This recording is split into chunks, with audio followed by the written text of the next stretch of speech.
Now at 11, a ripple effect of shortages at Oregon schools. We're continually scrambling to say, okay, so what is next? How lunchtime looks a little different right now.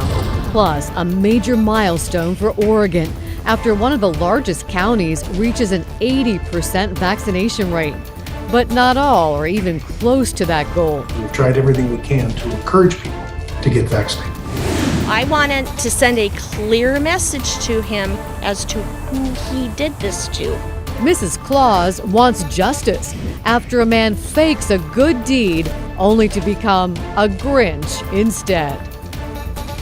First at 11, companies react to the president's new vaccine mandate. Good evening, I'm Laurel Porter. Thank you for joining us on this Friday night. President Biden is requiring workers at larger companies across the country to get vaccinated or take weekly COVID tests. Mike Benner checked in with some of the local companies. At the Rose City's very own Columbia Sportswear, employees are strongly encouraged to get vaccinated.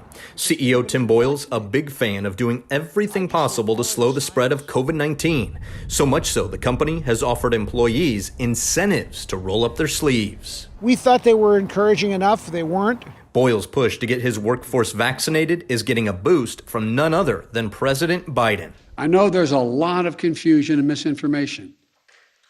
But the world's leading scientists confirm that if you are fully vaccinated, your risk of severe illness from COVID-19 is very low. On Thursday, the president revealed a 6-point initiative to curb the spread of the virus. Among the measures he announced, all employers with 100 or more employees would have to require their workers to be vaccinated. Columbia Sportswear, of course, falls into this category.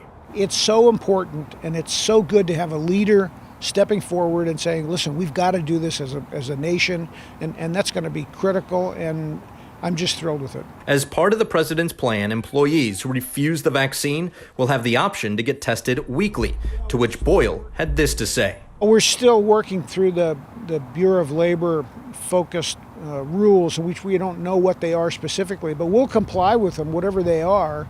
Another local employer with more than 100 workers is McMenamins. They sent us a statement saying they've been following federal, state, and county mandates throughout the pandemic, and they'll continue to do so. However, they will wait for more guidance from the federal government before putting this new vaccine policy into practice. A third local employer with north of 100 employees is Daimler. They declined to comment on the new vaccine mandate. Back at Columbia Sportswear, CEO Tim Boyle is hopeful the new vaccine requirements will lead to something positive. If the company is going to be back to a normal operating condition, if our country and the globe is going to be back to the normal operating conditions, we have to get many, many more people vaccinated. In Portland, Mike Benner for KGW News. This comes as some Republicans are threatening to sue over the president's vaccine mandate. In addition to large companies, it includes mandatory vaccines for federal workers and contractors. Federal employees have 75 days to get vaccinated. Those who don't comply could face fines or be fired. The president's plan will also double TSA fines for travelers who don't mask. And it includes low-cost at-home tests available this week.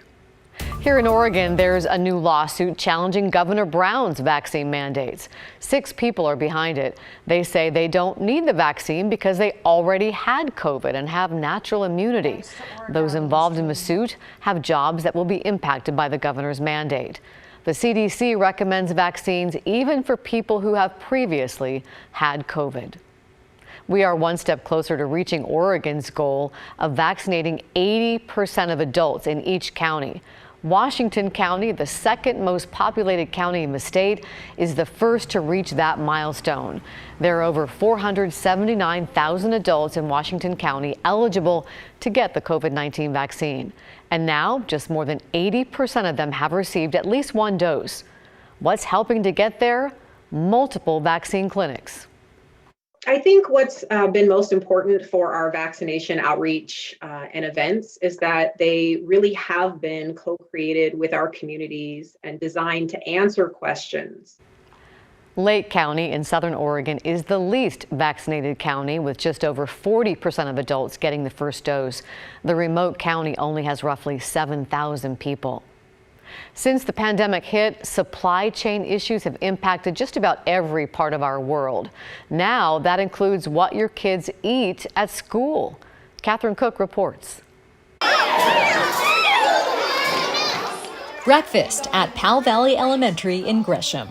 For many, it's their first week back in a school cafeteria in a year and a half. We have faced many challenges getting school opened. Ben Guyton is Director of Nutrition Services for Gresham Barlow School District. He says one of the biggest challenges they're still facing is a national supply chain issue. It's affecting the food and even the paper products used for the kids' meals. Pre-pandemic, that's 5,000 meals a day in this district alone. There are a lot of kinks in this supply chain. A shortage in truck drivers means deliveries are often late or incomplete. Food processing plants are also short on workers. And since schools were closed last year, many food suppliers have yet to ramp up production to pre-pandemic levels. We're continually scrambling to say, okay, so what is next? What do we have? Do we have enough of it? Does it count the right way for USDA meal pattern? Despite those challenges, nutrition workers are doing everything they can to make sure kids get healthy meals. That may mean fewer choices and some improvisation. Adjust from our planned soft taco to doing a burrito or an enchilada instead, or something completely different like a chicken burger. That's what we do. To help out, the Oregon Department of Education is giving districts temporary waivers on certain nutritional requirements, like the vegetable subgroup requirement. Believe it or not, schools are required to give students a certain amount of a certain color of veggies every week. But right now, that's just not possible. So we're taking advantage of that waiver.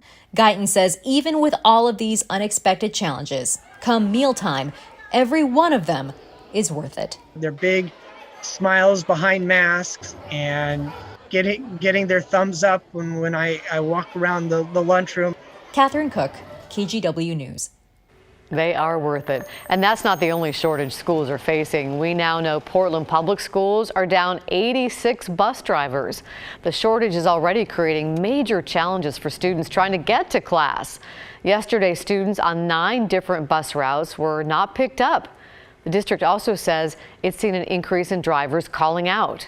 Vaccine hesitancy is also contributing to the issue. To try to meet those needs, the district is altering bus routes, drop-off and pickup times, and asking staff from the transportation department to pick up shifts.